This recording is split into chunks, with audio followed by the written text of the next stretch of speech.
Welcome back to Grit Gym, guys. I got Eric Schwager here, not Schwager, even though Schwag is the I mean I like the name. I think you should just go by Swag. But Eric's going to talk. We're going to talk about why it's important to be strong, as you can see in the title. But why be strong? You know, you hear a lot of this. Like when I was coming up, 10 years. What is that? 2007 was when I started my career, and before that is when I started, probably 1997 was when I really started lifting hard. And up until that point, really it was like the cardio craze. Everybody was just kind of a cardio addict. That's all they did. And I remember even getting a conversation with a girl at a bar one time. We'd been eyeing each other all night. So finally, I was just like, I'm going to go talk to her. And she's like, how many days a week do you jog? And I was like, I don't jog. And she called me a fraud. She thought that, but that was like the general status quo, that you had to be a runner to be a fitness professional. You had to be a runner to think that you were in shape. You had to be doing all of this tons and tons and tons and tons of cardio. There's been a lot of fads that have come and gone, and we're going to talk a little bit about those. But like, Eric, for you, like, what's the, and by the way, guys, before we jump into this, please hit the share button, hit the like button. We see your face go across the screen when you do that, and it just kind of feels good. But also, when you hit the share button, you can get more people to come in, like your friends, to come into the show, and it's a pretty fun time, makes it more interactive that way, because this is actually live. We're right here with you right now. So anyway, Eric, well, like, for you, like, the way that you look at strength conditioning, what's gotten you convicted about this stuff, helping people, live the experience that they want in their life. Yeah. Why is it so important to be strong? So yeah, the point I want to make today is that strength training should be the foundation of your training, not an afterthought. And I want to say, I hesitate to use the term, but functional strength training will define what we mean by functional later. That's a really common term that's easily misunderstood. And just to be clear, before we really dive into this, we're not here to demonize steady state cardio. We're not here to demonize yoga. We're not here to, say something bad about your kickboxing class that you go to. We just want to get the point across that we think if you have limited time and those are you're picking one of those modalities and that's the only thing you're doing, maybe you have 3 hours a week and you're spending 60 minutes on the treadmill 3 times a week, you're definitely not wasting your time, but we're here to tell you that you could probably be using that time better. Yeah. And so hopefully you only get so many, like, you get 168 hours per week. If you get 165 hours to live your life and you're going to put 3 hours into the gym, you want those 3 hours to impact your life as best as it possibly can. Exactly. So I'm looking at those 3 hours and I'm like, how much can I pack into, like you've seen here, like a lot of the programming stuff, we're combining exercises. I shouldn't say combining exercise. That gives a different idea. But we're trying to kill as many stones in one exercise as we possibly can. Right. Or did I say that right? Kill as many birds with one stone. Whatever. Exactly. Yeah. And so hopefully this video is informative to you. If you're not that person who we're talking about, I'm sure you know someone who is, a family member, a friend, or maybe you. Oh, that's my train of thought there, but it's okay. But for real, like you're right. Like strength cannot be an afterthought. Just like it's accepted that some type of cardio for your heart can't be an afterthought. Right. And it's accepted that some kind of tissue lengthening, stretching, stabilities type stuff, we just kind of accept that this is really good for us. But then we look at strength and we're like, well, isn't that just about having bigger muscles? Right. It's like, wait, whoa! I don't know if that is the case. And I think that's a big misconception that causes this to be the case, right? And we'll get into later how a good functional training program with a purpose is going to facilitate all the different parts of fitness. It's going to help your balance. It's going to help your endurance. It's going to help your strength, obviously. But there's so much more to it than that. Yeah. Well, I think if you put them in the right order, of what you're training for. So like if you just have a 65-year-old female who's never worked out a day in her life and you work on balance, she's probably going to get better at balance. But if you would have done something like just had her squat, farmer's walk, do some stuff that is appropriate for her, I almost guarantee you, without practicing balance at all, and you go back to that balance test, I bet she does better than if you just practice bounce. Right, yeah. It's because there's just absolute magic in this stuff. There's It's just a amazing. more efficient use of time. And so, okay, yeah. So before we get into functional training for the way we're talking about it, I first want to convince you that strength is important. And so to do that, I brought my copy of Starting Strength, third edition, Mark Rippetoe, because on the first page here, I think he just puts it, like me and Adam can make an hour-long video of this, and he probably sums it up better on this one page than we ever could get the point across. Seriously. And so I'm just gonna read. I'm just gonna read parts of this. Hang in there with me. If you don't get it all, we'll attach a photo of it below on the notes in the comments. But so this is just a case. And real quick, like Mark Rippetoe is kind of like a living legend in the field of strength and conditioning. Like the guy's a genius in many ways. In terms of definitely has given a ton to the strength and conditioning world. A great educator.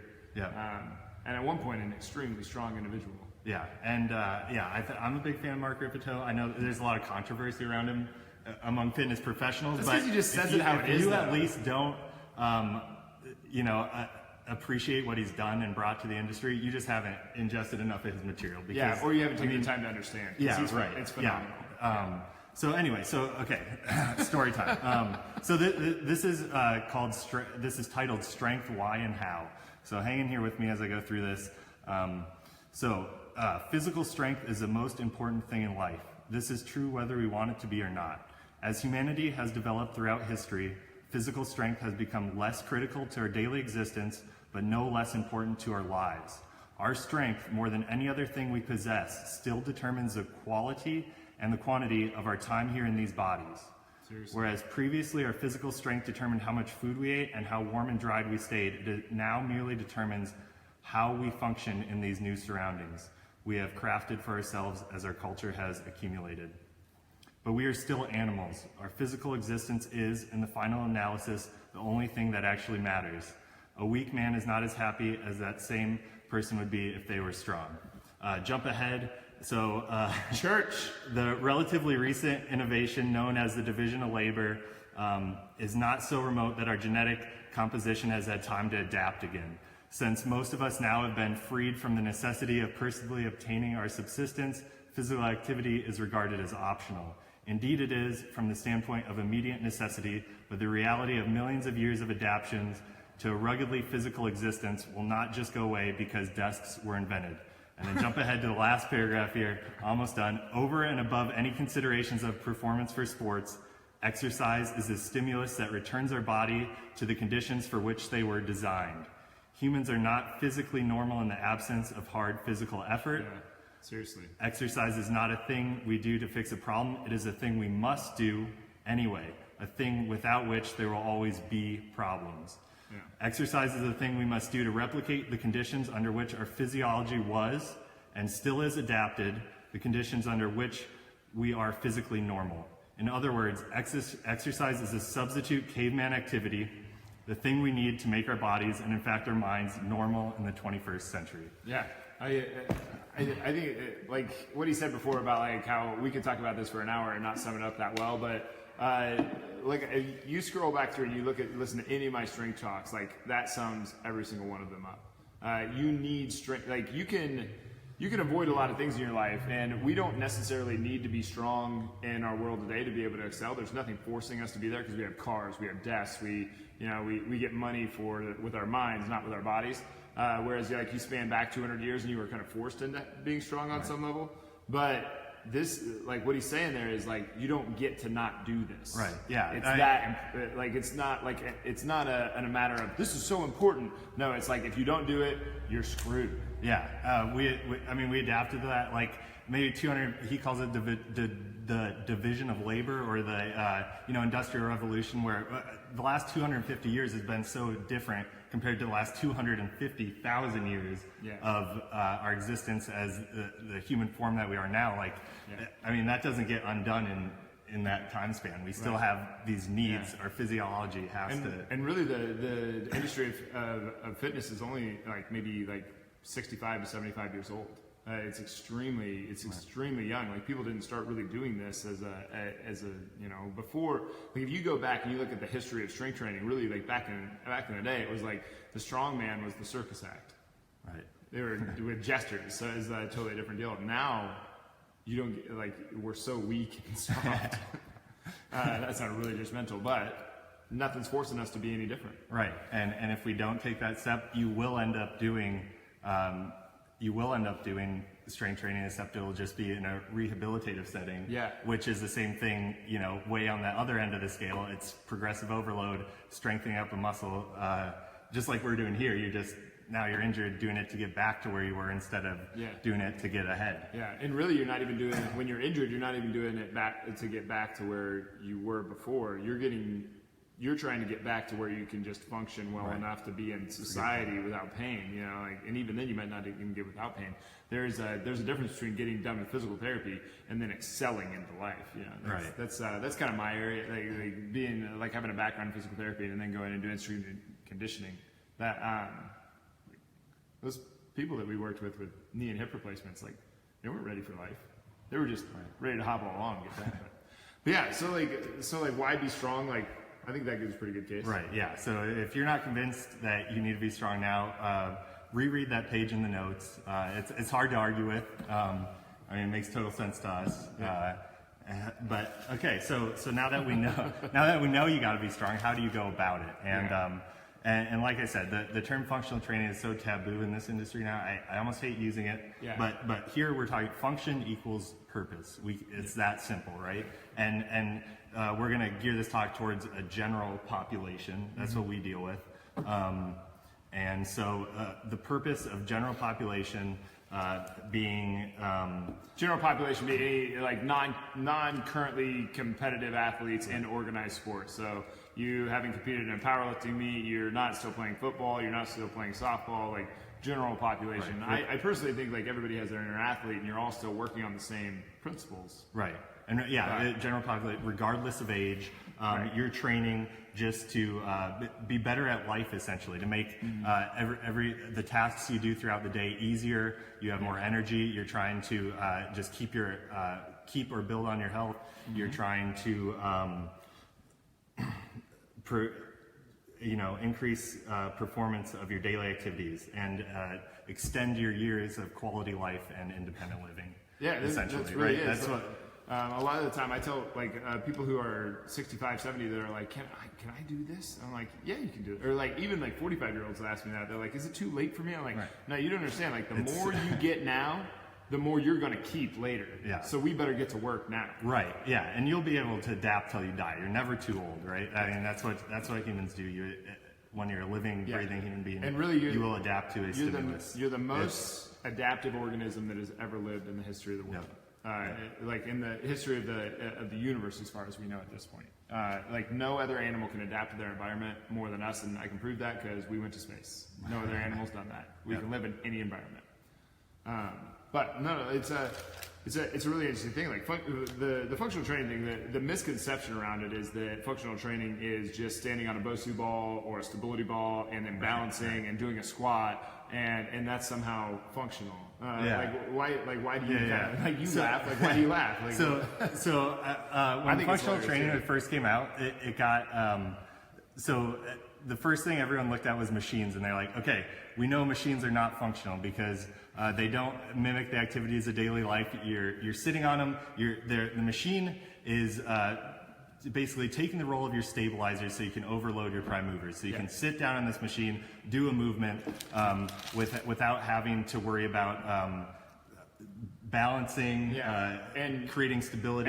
And then the functional training crowd demonized that. Yes. That was bad. So like, don't do that. And then they overshot the middle ground, right? Which is free weight training, which mimics the activities of daily life the closest. You're doing things like squatting, hinging at the hip, lunging, deadlifts, pressing. A deadlift is just what you do when you go down to pick your kid up off the floor, what you do to pick up a suitcase, to like all those kind of things. Like when you go to tie your shoes, you're doing some form of a hinge, which is some form of a deadlift. Right.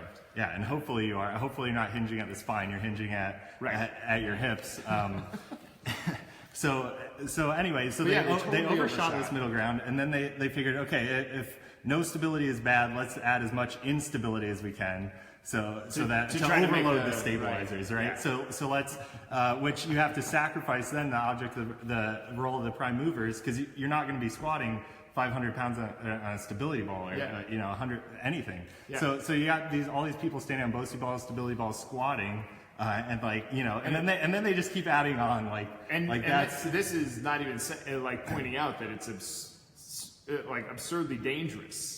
Like right. Yeah, yeah. it's so dangerous. So now you're increasing your risk for injury. You're getting farther away from your function of everyday life. So it's just this, and so the pendulum swung way too Right. far. And so most of the time, so if you have a continuum here, you got machines here, you got free weights in the middle, and on the other side you have unstable surfaces. You need to be towards this middle ground with most of your time, because machines have their place in like a physical therapy setting.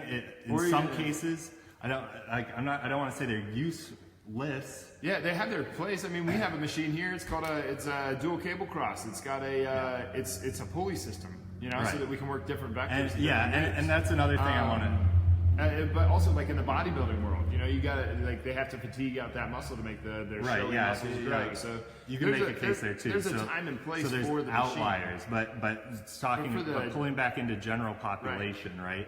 And in this case, how I'm talking about it, just so we're clear, like a pulley system and things like a glute ham raise, I'm not counting those as machines. Those Yeah. change your relationship with gravity. So glute ham, That's a good now point. gravity's acting in a different way. It's just putting you in a comfortable position for it to act on you. And cable is just adding another force vector of gravity, so it's allowing you to do these things that you could. So, but you're still engaging your think of machines as something where you're sitting on, and it can only go in one direction. There's no right. It's guided by a like hinge. how we're sitting right now, and there's this lever that comes down, and we can do all these chest presses and like that kind of machine. That's Right, what you're talking exactly, about. yeah. So our core is being taken by the seat. Yep. And all we have to do is work on arms. Right. Yeah. Or a leg press, leg and then press. they have everything for the whole isolation. They have every single joint you can do in isolation. So Yeah, which is a myth. You cannot isolate. Like you wiggle your eyebrows, and I guarantee you that there's something going on in your little toe. right. The body's connected. Right. And so you end up, if you spend all your time on machines, again, it's not wasted time. It's better than doing nothing, but you're practicing these motor patterns that you're not using in your daily activity. When you go to, and daily activities, we mean anything as easy as walking to your car, walking upstairs, all the way up to the harder, like shoveling snow, moving furniture. That's, two on the other extreme of daily activities that you as a human will most likely have to do sometime in your life. Yep. And when you're moving furniture, there's nothing stabilizing you. You have to rely on your mechanics, on your movement patterns that hopefully you've practiced so that you don't get injured. Yeah, so you're more durable. You have less. A while back, people used the term energy leaks. Yeah. So like you would just lose energy. Like if I sat like this all day because I didn't have any stabilizers, it takes more work for me to sit like this than it does for me to get up tall and let gravity, let my stabilizers take over and support my body that way against gravity. It takes less energy. So if you have better stabilizers, you use less energy, meaning you have more energy to apply to your life. Right. Yeah. And you'll have better posture. Yeah, you have better move posture, better, move better. more injury resistant. Yeah, yeah. And then you So- can do cool stuff. Like you can take your kids on a game of basketball. You can, I don't know, if you're tall enough, you can dunk. It's cool what you can do. But yeah, we said early on we don't want to demonize a certain type of training. Right. So machines, do they deserve to be demonized? No, but the functional training crowd definitely demonized them, and they swung the pendulum all the way over. So we're also talking about functional training, so we're not demonizing functional training either. So when you think of functional training, what's it look like to you? Yeah. So none of this stuff is bad or good. They all have their place, but we're talking about like the most effective way that we, and I think most people in the fitness industry would agree, we didn't just make this stuff up, that it's the most efficient way to do it, especially if you have little time. So say you have 3 hours a week to train, right? I mean, no one has free time anymore. You're trying to get 3 hours out of the entire week. out of the entire so week. Monday, You have 3 training Wednesday, and sessions, Friday, right? you got a 1 hour window that you can go work out. Yeah, and so I would say that I'd hope like at least 2 of those training sessions are based on a functional strength training session. So what that looks like here, like And is that regardless of goal? Like let's say you get 3 hours to train, you're going for fat loss versus you're going for muscle gain versus you're going for life versus you're going for, I don't know, a marathon. Does every single person have to have some type of strength built into you have one to, of those 3? right? You have to have some type, but there is when you zoom out, we're all humans with the same skeletal and muscular systems. There is when you zoom out, that program won't look that much different. Like when you zoom in, there is like that, but like a marathoner is going to have to do more training specific to that. Right. But the 30,000 foot view will look almost the same amongst all humans. But 'cause when we're you get into humans. the specifics, when you get to the 5,000 foot view, it's like, oh, okay, there are differences here. Yeah. This is how a football player would train, and this is how a stay-at-home mom would train. You know, like they're training for different things, right? And then you get even closer, and you're like, oh, okay, well, now this person is going to do less aerobic stuff and more strength training stuff, and that person's going to do, it's different. Right, But- right.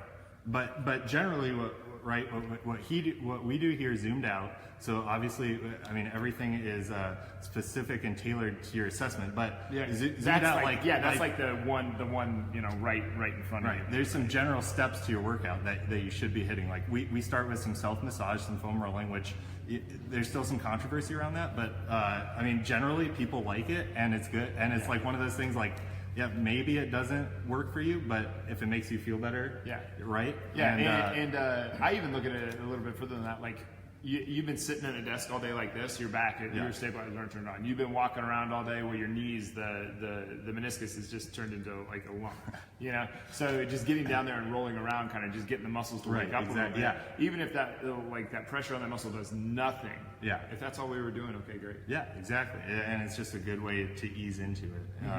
And so from broad overview, you got your self-massage, your foam rolling, you got your dynamic warm-up, which basically we're just taking the joints through their full range of motion, getting the body warm, and that'll be, depending on your injury history, that's gonna it's not gonna be the same for everyone, but it's gonna be the same general idea. We're taking those joints through the range of motion. We're activating certain muscles, and then on to the strength portion where you might have anywhere from 6 to 10 movements separated into pairs or trisets, and you're generally doing 2 to 4 sets of them. I mean that's really general, but that's. But you're talking to a general population right now. Yeah, your program should look something like that. I hope if you're investing, if you came on, if you're watching this and you're like, I have a good, strength training program that's with a purpose. Like I hope it sounds something like that. Well, I think it's just got to be. I think what you're saying there is that when you're working on one thing, you're working on that one thing. When it's time to work on strength, you're working on strength. Right. And I think that's one of the misconceptions in the strength conditioning or in the fitness realm right now is that almost everybody only focuses in on that kind of interval level cardiac stuff. Right. Yeah, and that stuff's awesome and it works really, really well, but you also need you also need strength. And they're like, but no, we do strength here. We do squats while we're doing in this interval stuff, and we do push-ups and we do strength work. I'm like, yeah, but you're out of breath when you're doing them, and you're sacrificing the cardio and you're sacrificing the strength. I'm talking about not being out of breath and be able to put some load in your hands. Right, and right, exactly. And we here we have. With our classes, we have a metabolic class where we're doing high intensity intervals. But the goal there is not to build strength, but we're using these functional movements that are.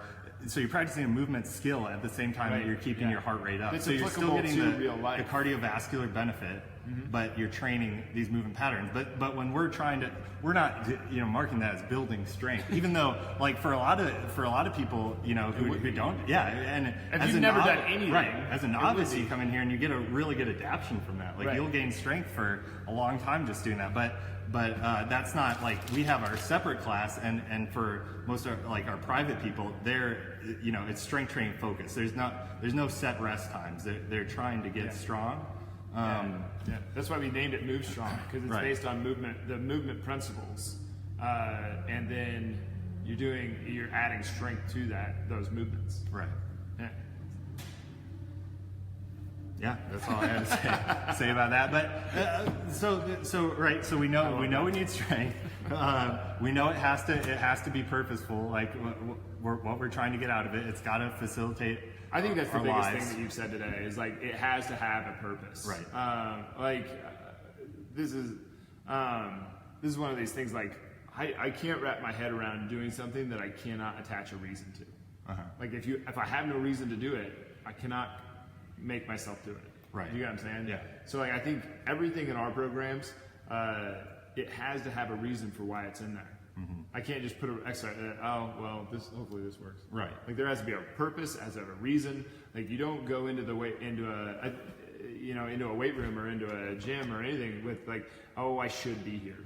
Right.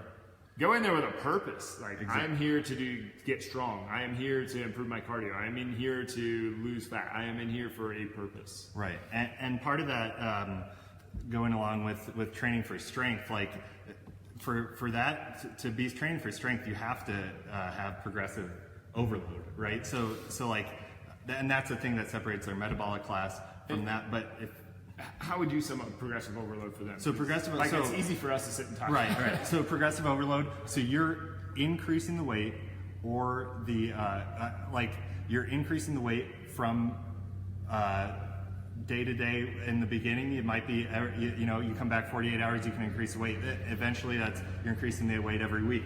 Eventually, the longer you get, the longer adaptation takes. The more you go up, eventually it's like, I don't know. But the focus here is you're moving up, and that can be. I mean, you're moving up in weight generally, but you will change variations, and you might drop back down. It might be a harder variation, but you're still progressing up.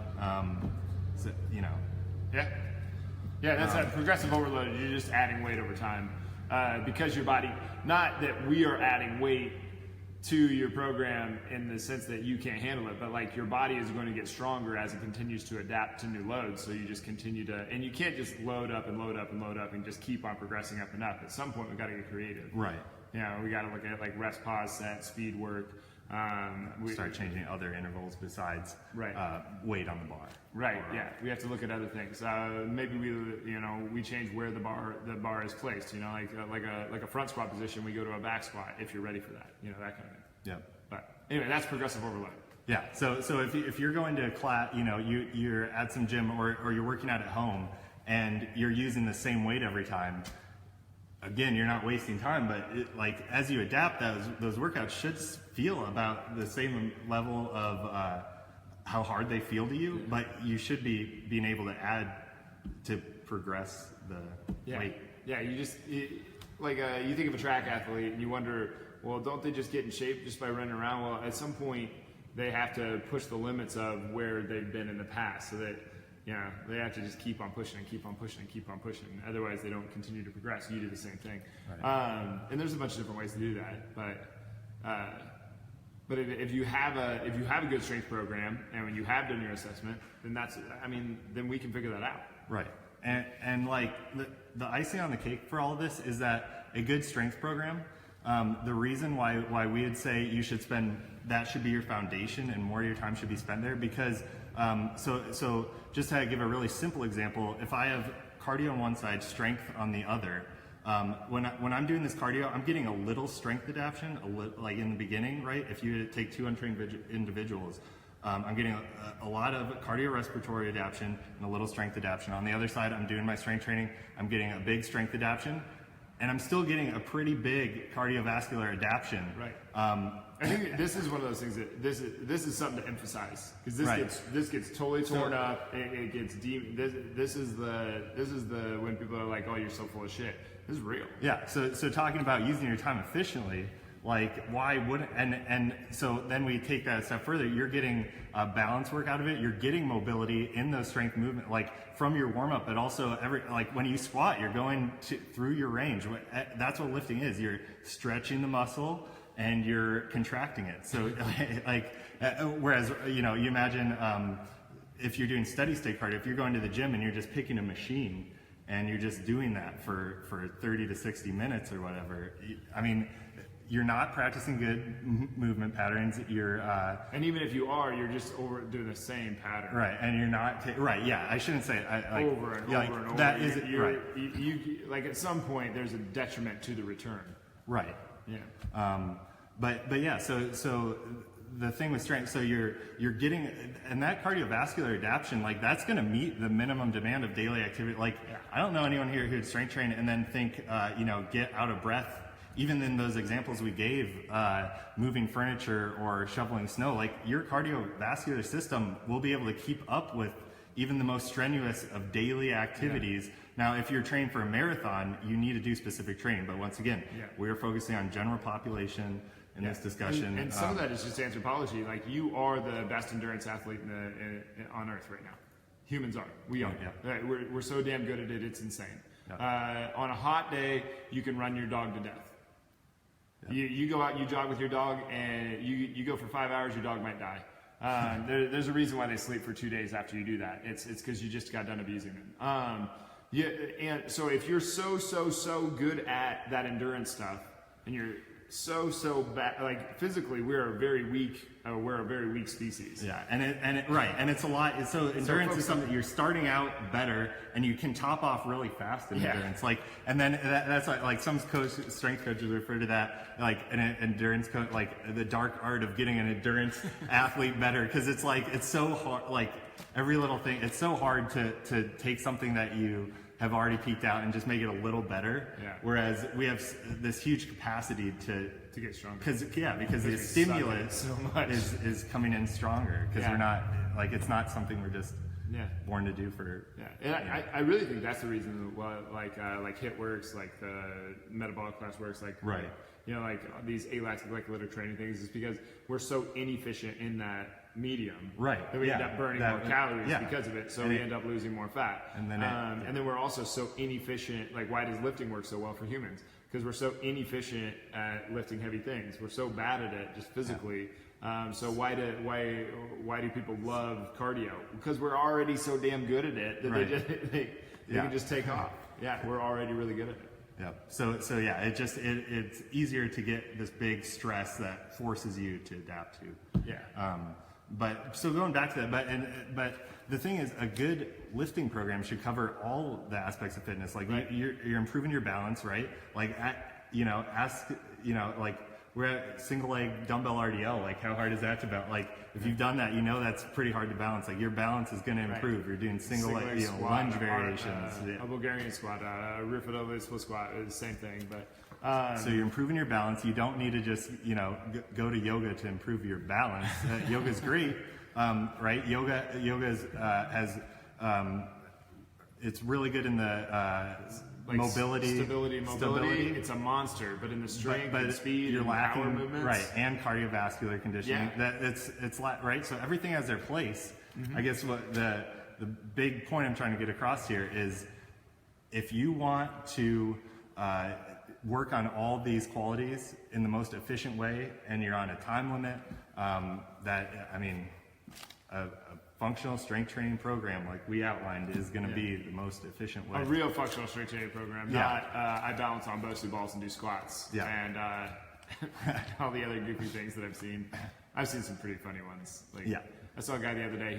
He had both knees on a stability ball. And then he was doing bottoms up presses with kettlebells. And I was like, I hope he's just goofing around. It's like, where does it end? Yeah, right. Yeah. And Because we use some of that stuff too, but And it's for fun. right. It's for fun. It's for fun. Like we might do that after a class for like a challenge thing. Like it's a circus act. Right. You should have some like it's fun. Like what you develop this base of fitness, and it's fun to use it. Yeah. Like for so something that's not geared towards improving your performance, just to have fun because now you can do this thing. Now you can do this thing. Yeah, I think that's what you strength train for. Like you strength train so that you can go out and you can live the experience that you want in your life. Right. And like, if you're not strong enough to be able to do that, then we got a problem. It's going to kind of suck. And I guess one other point I want to make with the strength training, like a good strength training program, you're going through all these different movement patterns, and the more diverse your the more full your toolbox is with different movements, the easier it is to pick up new movements. Like you look at gymnasts, dancers, martial artists, like they're people who you might be working with, and you can show them something once and they nail it perfectly because they're so used to moving in all these different planes, like they pick up movement really easy. So that's just another reason why you should strength train. Whereas if you're just doing one thing, and like yoga has a lot of that too, like you're moving in a lot of different ways. But without load there, it might be harder. Yeah, at some point you can't load on yoga. But so is it a case where if you don't use it, you lose it? As far as strength, right? Your muscles will atrophy. They'll get smaller, but you'll.